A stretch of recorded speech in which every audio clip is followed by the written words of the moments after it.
Hello అండి, నమస్తే. నేను సుమ. ఇది సండే రోజు మినీ వ్లాగ్, అంటే ఈ రోజు తీసిన మినీ వ్లాగ్ అండి.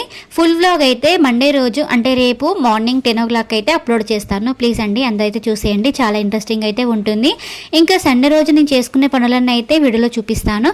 మార్నింగ్ లేవగానే బయట అయితే మొత్తం మూడ్ చేసుకున్నాను. అలాగే పిల్లలు బావ అందరు లేచారు. బావ ఏదైనా నాన్ వెజ్ తెస్తామని బయటకైతే వెళ్ళాడు, సండే రోజు కదా. అలాగే వాతావరణం చల్లగా ఉంది కదా అని చెప్పి పిల్లలు అయితే చాలా బాగా ఎంజాయ్ చేస్తున్నారు. సింక్లో కొన్ని బౌళ్ళు ఉంటాయి, అవైతే కడిగేసుకున్నాను. ఇంట్లో శుభ్రంగా అయితే ఊడ్చేసుకున్నాను. వర్షాలు అయితే ఇంకా తగ్గట్లేదు, చాలా ఎక్కువ పడుతున్నాయి. అలాగే టీ అయితే పెడుతున్నాను. బావ నూడిల్స్ అయితే చేస్తున్నాడు మా అందరి కోసం. అయితే ఎగ్ నూడిల్స్ అయితే చేశాడు. అందరం అయితే తినేసిన తర్వాత ఇంకా టీ అయితే పెట్టాను, వేడివేడిగా టీ అయితే పెట్టాను. వాతావరణం అయితే చల్లగా ఉంది కదా. ఈ రోజు సండే స్పెషల్ అయితే మటన్ కర్రీ, ప్రాన్స్, బెండకాయల పులుసు. ఎంతమందికి తెలుసో కామెంట్ చేయండి. బావకి కర్రీ అంటే చాలా ఇష్టము. ఫుల్ వ్లాగ్ అయితే రేపు మార్నింగ్ అప్లోడ్ చేస్తాను, చాలా బాగుంటుంది. ఇంకా నా ఛానల్ చూస్తూ సపోర్ట్ చేయండి.